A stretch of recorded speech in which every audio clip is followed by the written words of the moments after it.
13장 1절 먼저 읽겠습니다. 1절 형제 사랑하기를 계속하고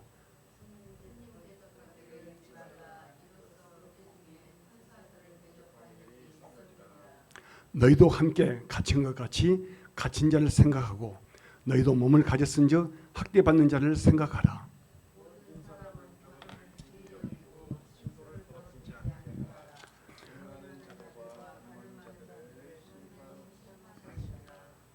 돈을 사랑하지 말고 있는 바를 족한 줄로 알라.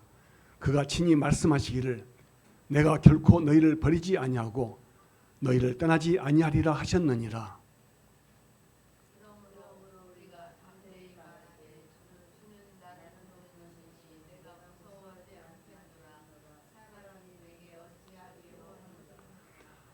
하나님의 말씀을 너희에게 일러주고 너희를 인도하던 자들을 생각하며 그들의 행실의 결말을 주의하여 보고 그들의 믿음을 본받으라. 함께 예수 그리스도는 어제나 오늘이나 영원토록 동일하시니라.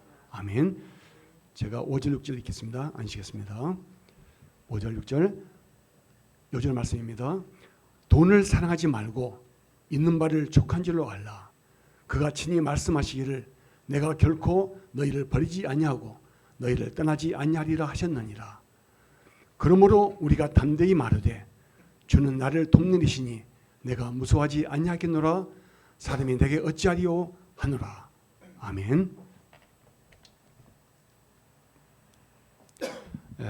오늘 특히 요절 말씀을 가지고 왜 그렇지 않은 돈을 사랑해서는 안 되는가 라는 제목으로 우리가 말씀을 좀 듣도록 하겠습니다. 이 본문 말씀을 제가 좀 강의하기 전에 먼저 좀 서론적으로 제 어린 시절의 이야기를 좀 들려드리고 싶습니다. 오늘 조금 재밌는 이야기입니다. 제가 중학교 1학년 때 일입니다. 무려 56년 전인 1969년 5월 중순으로 기억합니다. 깡촌하죠. 깡촌 출신 소년이 도청 소재지 광주로 중학교에 진학했습니다. 도예제 풍물이 그저 낯설고 신기했습니다. 촌놈이 왔으니 얼마나 눈이 희둥거려지죠. 중학교 3학년 때 고향 동네에 전기가 들어왔을 정도의 깡촌이었으니까 출세한 거죠. 우리 박병지 형제님은 어렸을 때 태어나자마자 전기가 이미 들어와 있었죠. 안 그랬어요? 그것도 그랬어요? 아, 우리가 비슷하네. 우리는 더 늦게 들어왔어요. 우리는 원래 섬이었는데 전화도 옛날에는 이장집만 있었어요. 그렇죠. 예, 우리는 전화도 없었어요. 이장집만 그렇죠. 예. 그러니까 이 깡촌 출신 소년이 어때요? 그 도의자 왔으니까 정신이 없죠. 입학 첫날부터 방과 후에 광주 시내를 구경하려고 집까지 26일을 걸어 다녔습니다. 26일을. 버스 안 타고 버스비 아끼면서. 네. 그리고 매일 학교에서 매점과 길거리 상점에서 삼양라면, 국화빵, 호떡, 연양갱, 아이스케이크, 아이스깨끼 등을 마음껏 사 먹었습니다. 그 고향에서 간식으로 고구마나 감자만 먹었던 어때요? 저로서는 마치 신세계에서 사는 기분이었습니다. 방과 후에 한평 출신 그 친구, 그부와 함께 만화가게도 들르고 그렇게 만화가 재밌어요. 어렸을 때 만화를 못 봤어요. 우리 형님이 교사했던 형님이 갖다 주신 그 동화, 소년 동화인가 거기 나는 만화 정도만 봤지 막 통고는 이렇게 보지 못했어요. 그 만화가에 들어서 만화 보고 또 방직공장 옆에 그 삼류극장에서 연속으로 2편 상영하는 그 영화도 봤어요. 어쨌든 소년 관람 불가도 봤어요. 청소년가 하나 물어가지고 왔어요. 그 이렇게 집어 넣어주더라고요. 낮에 손이 없으니까 돈 벌려고 이렇게 오후 한 2시, 3시에 그 방직골 다니는 그 누나들이 와서 막 잠자고 있어요. 여기. 진짜 매일 신나고 즐거웠습니다. 학교 숙제만 간신히 해놓고 도시 생활을 즐기느라 아마도 정신줄을 놓고 살았습니다. 그러다 보니 어머니한테서 받은 용돈 2,000원이 2달 반 만에 1,000원도 채 안 남았어요. 아마 그때 한 800원 정도 남은 것 같아요. 제가 세봤어요. 여름방학까지 아직 2달 남았는데 그때까지 쓰기는 크게 부족했습니다. 막 사먹고 가니까 부족하죠. 차만 타고 다니고 뭐 형수님이 도시락 싸주니까 그거 먹으면 괜찮은데 막 이것저것 군것질하니까 부족하잖아요. 초조해졌습니다. 아버지가 돌아가신 이후로 그 어려워진 집안 살림에 용돈을 더 달라고 할 수 없잖아요. 어느 날 학교 그 사정상 오전 수업만 하는 일이 있었습니다. 저는 잘 됐다 싶어서 곧바로 광주공원으로 갔습니다. 광주공원. 야바우판에서 용돈을 벌 수 있을까 생각이 들었습니다. 전에 가보니까 이렇게 막 하는 거 보니까 그것을 딸 수 있을 것 같더라고요. 가서 보니까 이 공원 입구에 계단참에 어른들이 둘러서 있었습니다. 야바우꾼이 컵 돌리기를 하고 있었어요. 옆에 쪼그려 앉아있던 어떤 남자가 동전이 숨은 컵을 맞춰 적잖은 돈을 땄습니다. 컵이 이렇게 탁 막 동전이 왔다 갔다 해요. 막. 근데 어느 컵에 동전이 있는 건 몰라요. 4개의 컵이 막 돌아요. 막 정신없어요. 딱 잡아야 되는데 그걸 이제 잡으면 돈을 따는 거예요. 가만히 보니까 이게 보이더라고요. 이게 왔다 갔다 하는 게 보여요. 제가 알고리즘이 이렇게 보이는 거예요. 그리고 또 다른 남자도 끼어들더니 돈을 따요.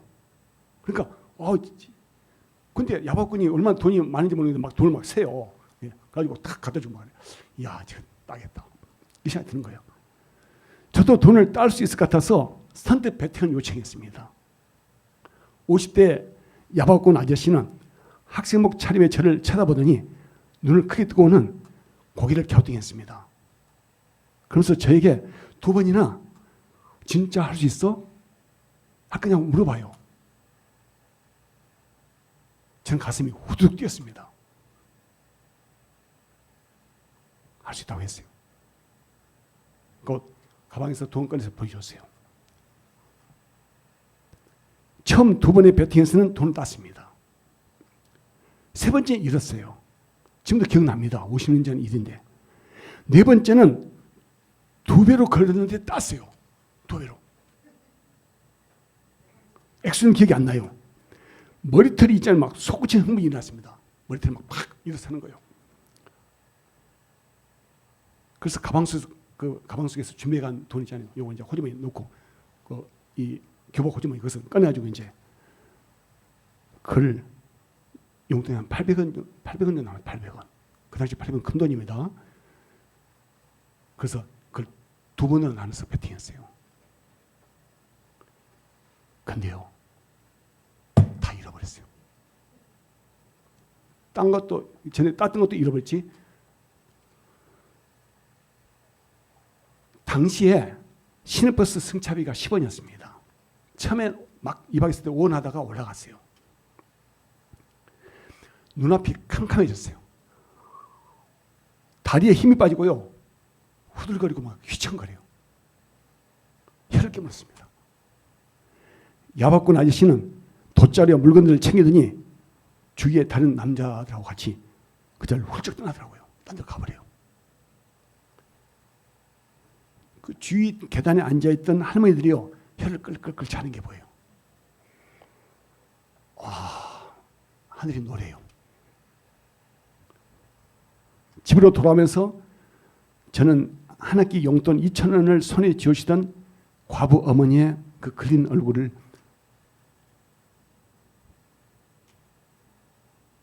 떠올리면서 서럽게 울었습니다. 지금도 제 눈물 나오잖아요. 얼마나 충격받았는지. 그런 돈을 잃어버린 게 처음이죠.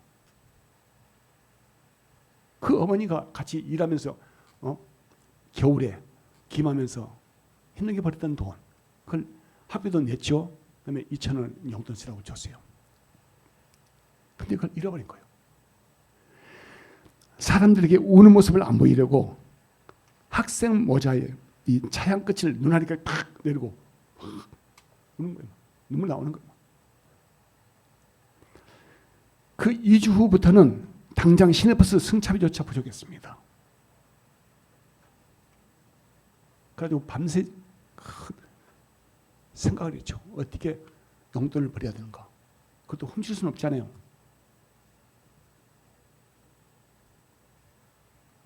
딱 생각나는 게요. 아이스 깨끼 장사를 해야 된다는 생각이 딱 드는 거예요. 그래가지고 아침에 학교 가자마자 친구한테 정말 속 타는 심정으로 그 친구한테 사정사정했어요. 야, 내가 사실 용돈을 잃어버렸다. 다 날려버렸다. 그래서 토요일, 일요일 날 우리 아이스크림 장사하자. 그러니까 그 친구가 굉장히 좀 제 말 잘 들었어요. 제가 공부를 잘하니까 저한테 이렇게 수학이나 영어 막 이것도 있잖아요. 이거 많이 배웠어요. 제가 가르치면서 그하고 친하게 지냈어요. 그때 그 친구가 그렇게 하자고 그래요. 자기 아버지가 자기 작은아버지 집에 사는데 이 고물상을 해요. 그래가지고 그 도와주는데 자기가 그냥 거짓말하고 나오겠다는 거예요. 학교 간다 얘기하고 그렇게 하자고. 그리고 입금을 친구와 반반씩 나누기로 하고 친구한테서 500원을 빌려서 그 계림동 그 어림 공장에서 희귀를 사자 하고 약속을 한 거예요. 그렇게 하자고. 지가 용돈이 많대요. 한 1,000원쯤 있대요. 또 자녀분한테 받은 게 있대요. 그래서 500원을 저한테 빌려주고 이제 깨끼 장사를 해보자 해요. 그리고 이제 어때요? 케이크 상자는 친구가 메고 저는 앞에서 깨끼 하고 이제 외치기로 한 거예요. 저는 초등학교 6학년 때 1년 동안 제가 반장을 했거든요. 급장을 했어요. 그러니까 이 학생들 앞에서 지통수라고 하는 거 이건 잘하죠. 말 잘하고 앞에서 말을 잘하죠. 또 학예 발표에서 이런 것도 있잖아요. 그러니까 사람 앞에 나서는 거 제가 원래 좀 그 대인기피증이 있어요. 어렸을 때. 근데 그게 많이 해소가 됐죠. 근데 하여튼 반장하면서 이제 그런 걸 기른 거죠. 하지만 막상 길거리에서 깨끼 하고 외치려 하니까 한번 해보려고 했더니 목에 소리가 걸려서 안 나와요. 그래서 어떻게 하냐. 그러니까 생각하니까 제가 머리가 잘 돌아가요. 그러니까 할 수 없이 어때요. 좋다. 사람들이 없는 골목에서 한번 연습해보자. 그래서 깨끼 연습을 하기로 한 거예요. 근데 이제 어떤 그 계림동이 저기서 사가지고 이제 그 골목에 갔어요. 사람들이 없더라고요. 골목이랑 긴 골목인데. 그래서 깨끼 한번 하려고 했더니 안 나오는 거예요. 그러니까 이제 친구는 이제 뒤에서 숨어 있고, 통 메고 숨어 있고, 저는 이제 골목을 바라보면서 깨끼 하려고 하니까 속에서 목이 탁 걸리는 거예요. 목에 안 나와요. 그 다시 눈을 지금 감고 배에 힘을 주고 깨끼 하고 이제 소리를 질렀어요. 그리고 내가 보니까 아무도 안 보여. 그 뒤에 친구는 어떠냐 했더니 이렇게 엄지척해요. 근데 갑자기 어떤 주택에 철제 대문이 벌컥 열면서 어떤 아저씨가 얼굴을 내밀더니 깨끼 이리 와봐 이라고 그래요. 제가 깜짝 놀랐어요. 아니 그 깨끼하는 소리가 시끄러워서 제 야단치는 줄 알고 야단치고 나온 줄 알았어요. 멀뚱멀뚱 보고 있어 놀래가지고 그랬더니 깨끼 5개 산다고 막 5개. 그럼 막 제가 친구한테 얘기했더니 친구가 막 메고 막 달려오는 거예요. 숨어 있다가 달려온 거예요. 저는 놀랐어요. 아니 마수부터 한꺼번에 5개 하니. 친구가 저는 흥분했어요. 이야 잘 팔리겠다. 공원이나 버스터미널이나 목 좋은 곳은 가니까요. 시커먼 얼굴에 깨끼 형들이 다 찾아오고 있어요. 그 사람들은요, 구두 닦이들과 카르텔 형성을 썼어요. 그러니까 이제 보면 깨끼 장소 없는데 딱 가면 입구에 이 다방 있고요, 그 터미널 있고 갈라진대요. 그래서 이 구두 닦이가 있어요. 그래서 야, 너희들 왜 와? 야야야, 이리 와봐. 뭐 깨끼 장소 오더니 형이 오더니 엄마 이 자식들 봐. 죽어? 여기 어디에 와? 그만 막 메고 도망가고 이러면서 갈 데가 없잖아요. 그러니까 우리는 어디요? 할 수 없이 주택가 골목길이나 초등학교 근방 그죠? 학교는 못 들어가요. 이제 이 가에 울타리 거기서 또 재래식시장 또 안은 못 들어가요. 그 앞에 입구에서만 그냥 깨끼 하면서 이제 다닌 거죠. 그래도 팔려요. 그때 워낙 더워서 5월 중순쯤 됐는데, 그러니까 제가 앞장서서 깨끼 하고 외치면 친구 어딘가 숨어 있다가 케이크 살살 나타나면 막 저쪽에 달려와서 상자 속에서 케이크를 꺼내요. 이제 속에 이제 아이스 이거 있으니까 드라이아이스 있잖아요. 한 100개 가까이씩 우리가 이게 사가지고 갔어요. 저는 그 또래 여중생들이 지나가도 소리 질렀습니다. 뭐 창피해요? 근데 사실 쪽팔렸습니다. 애들 저 천천히 봐요. 그 여학생들이 보여. 왜냐면 거기서 일하는 사람들은 그래도 얼굴이 틀리잖아요. 이렇게 깨끗한 얼굴이 까맣거나. 근데 딱 보니까 얼굴도 하얗고 그런 애가 다닌단 말이에요. 그러니까 이 사람이 참 쪽팔리다고. 그래도 보고 말까 막 제가 깨끗이 했어요. 다행히도 한 달 동안 그러니까 사주를 한 거죠. 토요일에. 그동안에 아는 사람 한 명도 안 만났어요. 이건 너무 좀 혹시 만날까 봐서 뭐 우리 형님이나 우리 형수님이나 우리 사돈네 이거 큰일 나죠. 학생이 공부는 안 하고 깨끗이 하다가 뭐 하려고 그러니까 얼마나 오해를 하겠어요. 그건 난리 나죠. 그래서 또 둘이 목이 마르면 담벼락이나 주택가 글 밑에 주저앉아서 케이크 가게 아저씨가 준 덤으로 주면 10개가 있어요. 한 통을 주면 10개를 줘요. 이만 커요 이렇게. 그걸 깨물어 먹었어요. 그래서 그렇게 한 달 동안 주말에 케이크를 팔아서 거의 2천을 벌었습니다. 거짓말 같죠, 진짜예요. 그러니까 얼마나 다리 아팠겠어요. 얼굴만 새까맣게 타져가지고 집에 들어가면 형수님이 아직 어제 갔다 왔어요? 우리 그 둘째 형수님이 그 작가 형님 그 아내분 어디 갔다 왔어요? 얼굴이 이렇게 시커매진다고. 축구하고 갔다고 막 이러면서 막 샤워하고 막 밤에 막 뭐 한 밥 먹자마자 한 8시부터 막 고라다리 자고 막. 그런데 다행히도 그의 5월과 6월은 무더운 덕분에 케이크가 잘 팔렸습니다. 저는 그 일을 겪고 나서 지금까지 56년 동안 심심풀이를 하는 하트놀이, 미나토도 안 해요. 카드놀이, 전자게임은 그들도 보지 않았습니다.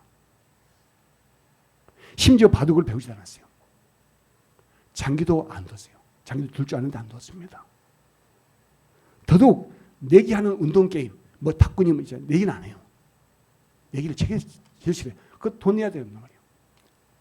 돈이 아까운 게 아니라 그 한번 충격받고 나니까 그게 싫어요.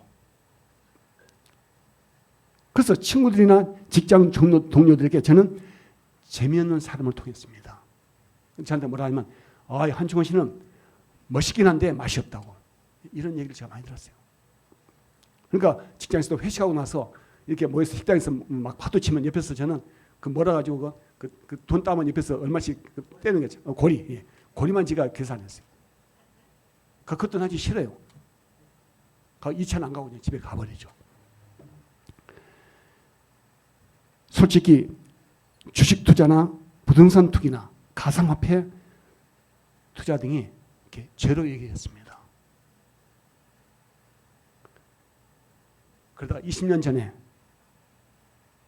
평신도 시절에 지인들의 부추김에 넘어가서 땅을 사면서 대출을 받았어요. 그것 때문에 제 부부가 굉장히 힘들었습니다. 저희는 하나님 앞에 가슴 아픈 회개를 했습니다. 그래서 저는 수고하지 않고 땀 흘리지 않고 손쉽게 돈 버는 것을 그냥 미워하는 사람이 됐습니다. 며칠 전에 프랑스 딸한테서 페이스톡으로 이렇게 연락이 왔어요. 페이스톡 하는 걸 제가 들었어요. 한국에 사는 어떤 지인의 남자친구가 결혼을 앞두고 주식 투자인지 코인 투자인지 몰라도 막단 손실을 입고 극단적 선택을 했다고 합니다. 젊은 나이에요. 30대 초반이에요. 딸은 자기가 프랑스에 살다 보니까 유독 한국 사람들이 돈에 집착하는 게 돋보인다고 해요. 잘 보인다는 거죠. 저는 그 말을 듣고 큰 충격에 빠졌습니다. 우리 주위에 이같이 주식, 가상화폐, 코인, 인터넷 도박, 경마 도박 등으로 큰 손실을 보고 폐가 망신하는 경우를 제가 많이 봤습니다. 그런 사람이 많다는 거예요. 전에 우리 교회에 있다가 간 어떤 형제도 경마 도박에 빠져가지고 몇 억을 거의 10억 가까이 날리다 하잖아요. 그 때문에 어마어마하게 힘든 걸 봤어요. 심지어 자살하려고까지 했어요. 또한 요즘에 한국 사람들이 인간관계보다 돈을 더 중요한 가치로 여기면서 살고 있다는 것입니다. 요즘 나이든 60대 넘은 아주머니 건다 하잖아요. 남편 없이 좋다. 야, 돈만 쓰면 된대. 돈이 1번이래요. 자식도 필요 없대요. 심지어 그런 주사까지 나왔어요.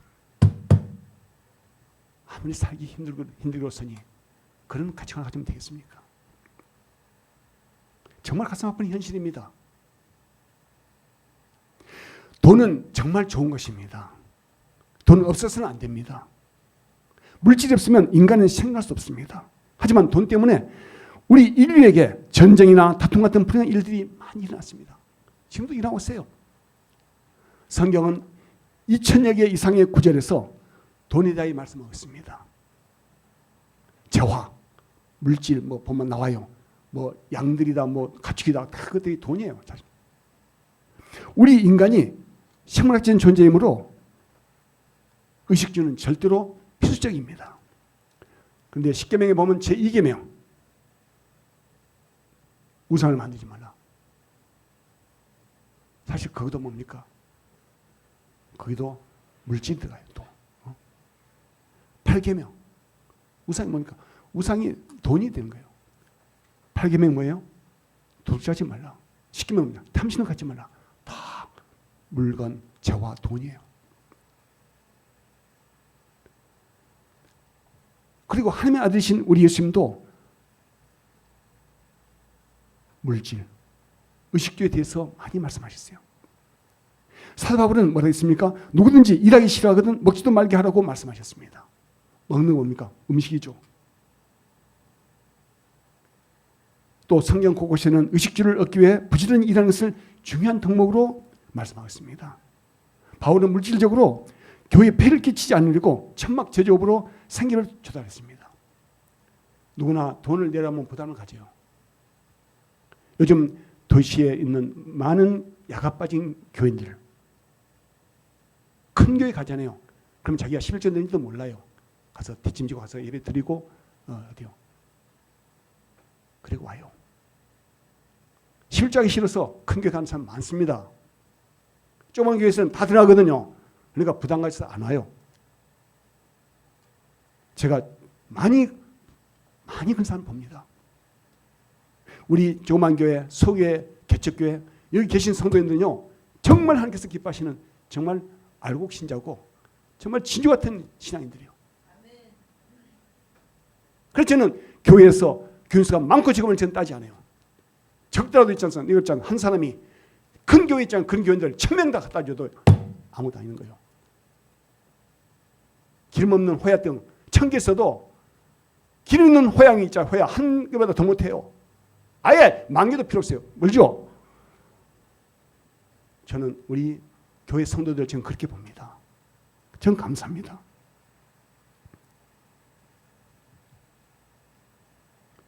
돈은 이렇게 절대적일 만큼 중요했지만 오늘 본문 말씀은 우리가 돈을 사랑하지 말라고 말씀하셨어요.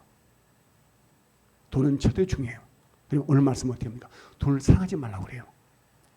본문에서 돈을 사랑한다는 말은 헬라어로 필라르기로스입니다. 사랑한다는 필레오, 좋아한다. 필이, 아가페가 원래 이 하나님의 사랑, 그 조건없는 사랑을 아가페라고 하고, 친구와의 관계, 이건 필로입니다. 사랑한다는 뜻이요. 그리고 돈이라는 아르키리온, 필레오와 아르키리온의 합성어가 오늘 사랑한다는 얘기입니다. 이는 돈을 친구처럼 사랑하는 뜻입니다. 누군가를 사랑하게 되면 어떻게 됐습니까? 그 사람의 마음을 주게 되죠. 그렇듯이 우리가 돈을 사랑하면 돈에게 마음을 주게 됩니다. 그래서 우리 예수님 뭐라 했습니까?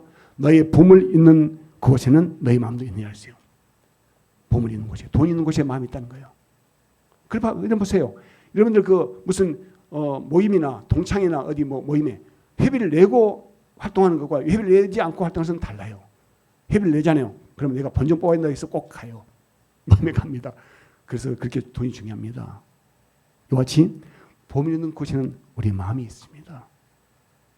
예수님 말씀처럼 돈에게 마음을 준다는 것은 돈의 친구나 종이 된다는 것을 뜻합니다. 그렇게 되면 돈이 우리의 주인이 되어 우리를 다스리게 되면 우리는 온 세상의 창조주신 하나님을 멀리하게 됩니다. 돈을 사랑해봐요. 돈이 나의 주인이 돼봐요. 더 이상 하나님이 나의 주인이 못 됩니다. 그것은 바로 모든 악의 뿌리가 됩니다. 바로 모든 악의 뿌리가 돼요. 돈이 나의 주인이 되고 더 이상 하나님이 나의 주인이 안 돼요. 그게 바로 악의 뿌리가 되는 첫 단계입니다. 디모데전서는 돈을 사랑함이 일만하게 뿌리가 되나니 이것을 탐내는 자들은, 이것이 뭡니까? 돈을 탐내는 자들은 미혹을 받아 믿음에서 떠나 많은 근심으로써 자기를 찔러느냐고 말씀하십니다.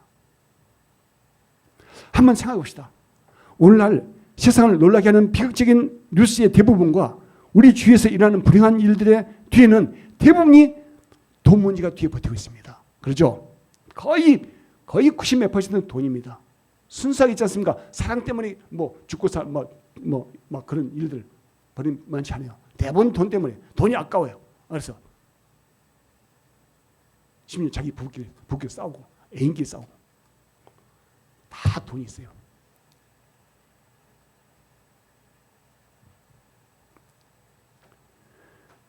그래서 본문은 하나님의 성도인 우리가 돈을 사랑하지 말고 있는 바를 만족하게 여기라고 말씀하십니다. 히브리서가 쓰여진 당시에 유대인 그리스도인들은 유대계 유대인들과 로마인들로부터 신앙의 핍박을 받았습니다. 그래서 그들이 물질적으로도 어렵다 보니까 의식에 대한 염려가 많았을 것 같아요. 그러니까 오늘 이 히브리서 저자가 이 말씀을 하고 있는 겁니다. 그런데 왜 돈을 사랑하지 말고 있는 바를 만족하게 여기라고 말씀하셨습니까? 왜 돈을 사랑하지 말고 있는 바를 만족하게 여기라 해요? 오늘 5절 6절 제가 다시 읽겠습니다.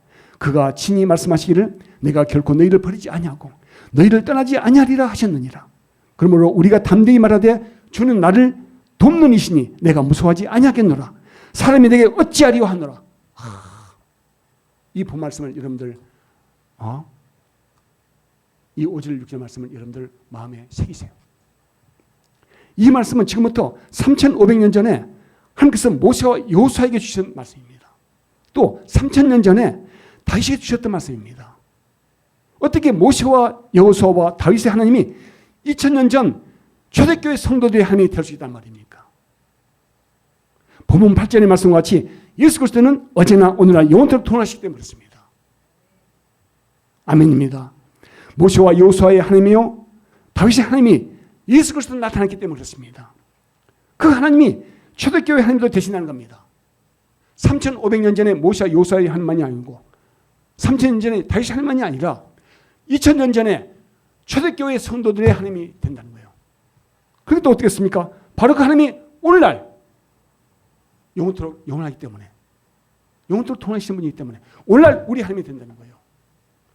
바로 오늘 하신 이 말씀이 오늘 우리도 똑같이 적용됩니다. 우리 말씀이기도 합니다.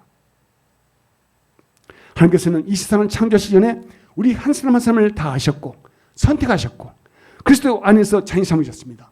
이거 하나를 우리가 믿잖아요. 이거 하나 믿으면요, 이런 문제는 다 해결됩니다. 이 믿음이 없어서 그래요. 이 믿음이.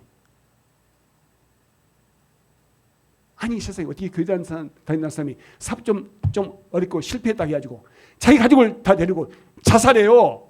완도 앞바다에 빠져 죽어요. 차로. 교회 다니는 사람들이 그 사람들이요. 세상에 이게 뭔 일이에요, 이게.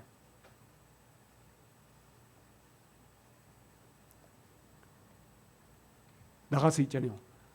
아까 이 아이스케이크 장사해도 먹고 살 수 있어요. 다 망했어도 조금씩 하면 다 갚으면서 먹고 살아요. 그래서 먹고 살 수 있어요. 그러다 좀 더 나아지면 있잖아요. 돈 벌어서 갚으면 돼요. 나가서 뭘 하면 못 살아요. 저는 아침에 새벽기도 갔다 오면서 있잖아요. 이렇게 골목을 걸어요. 그러면 있잖아요. 그 요구르트 파는 아주머니, 그 전기 요 카트로 다니면 갖다 대요. 그때 옛날에 제가 아침 출근할 때 보면 외고 고등학교 앞에 그 어떤 아주머니 정차로 가요. 샌드위치 팔라고. 그렇게 해서 먹고 살려고 해요. 그리고 아침에 제가 이제 새벽기도 갔다 오잖아요. 그러면 여름에 우리 아파트 안에 그 콩국물을 이렇게 집에서 만드는가 봐요. 막 틀에다 막 씻고 막 어린 물에 해서 가져가더라고요. 어디 납품하는가도 몰라요. 그렇게 열심히 살아요. 그거 보면 부끄러워요. 그것도 뭡니까?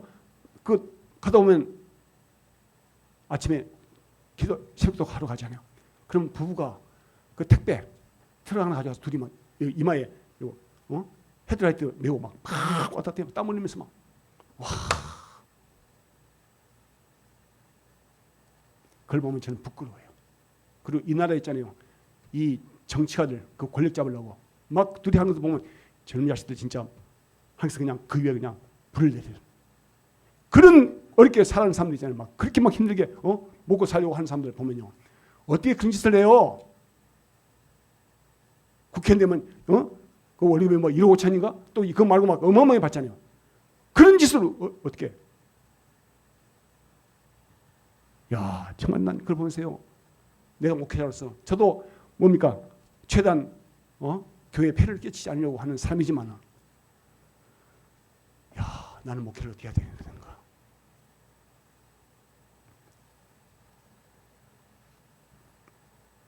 우리 예수 그리스도를 믿는 사람들은요.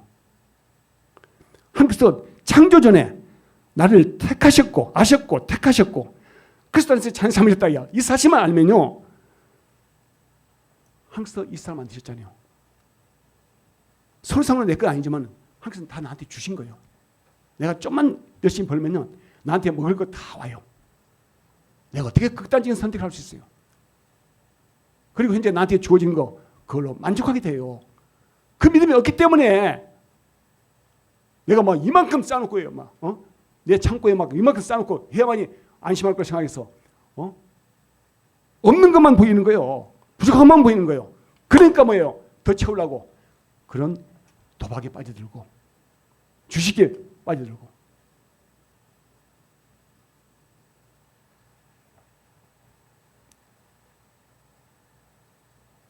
우리의 하나님께서 우리를 위해서 무슨 일을 하셨습니까?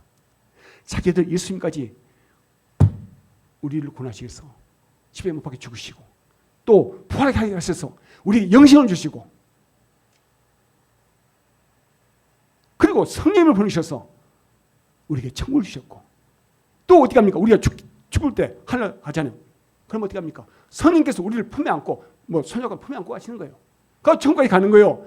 이런 확실한 보장을 받았는데 내가 얼마나 더 많이 가져야 만족하고 평안해요?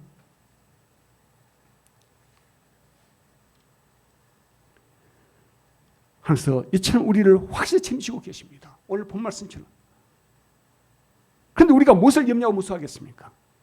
하나님께서 우리에게 저 천국까지 보장해 주셨는데 우리에게 부러울 것이 무엇이며 염려할 것이 무엇이냐 이거죠. 무서운 것이 무엇이 있어요? 오직 우리 하나님을 하나님만 두려워해야 돼요.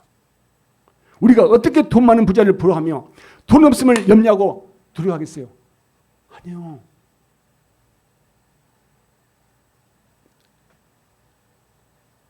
말씀을 정리합니다.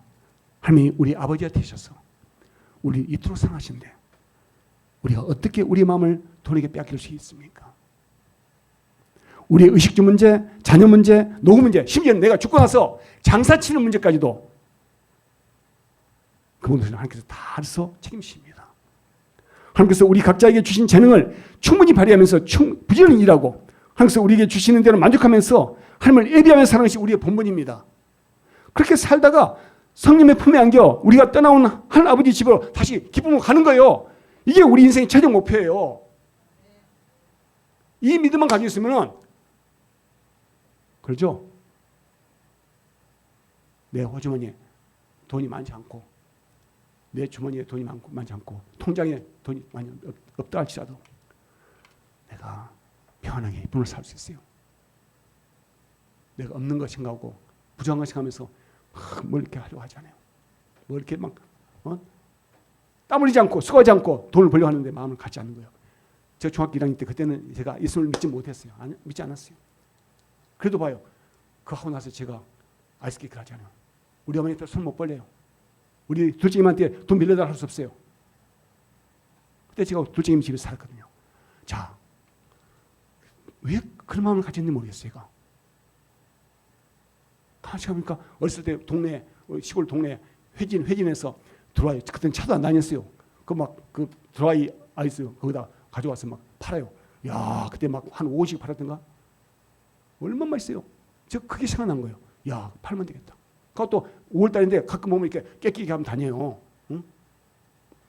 저 그걸 보고 내가 잃어버린 용돈을 내가 벌겠다. 하나님께서 저한테 그런 마음을 주신 거예요. 잠언서는 말씀하고 있습니다. 오늘 말씀입니다. 제가 묵상 때 읽었던 말씀입니다. 부자 되기에 애쓰지 말고 너의 사사로운 지혜를 버릴지어다. 그 지혜가 뭡니까? 바로 그거예요. 그 사사로운 지혜가 뭡니까? 그거 어떻게 해서 손쉽게 돈을 목돈을 벌겠다. 뭐 어디 가서 뭡니까? 딱 긁기 하는 그 복권 그런 거 막 사려. 그 800만 분의 1이야 확률이. 1000만 분의 1이에요. 우리가 그런 데 마음을 두면 안 돼요.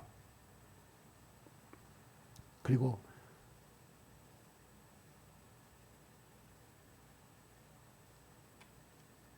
인터넷 도박 가장 쉽게 할 수 있는 인터넷 도박 아닙니까? 핸드폰으로 다 할 수 있습니다. 우리 박변현 지금 그런 거 없죠? 네. 절대 그러면 안 돼요. 대부분 다 거기서 했잖아요.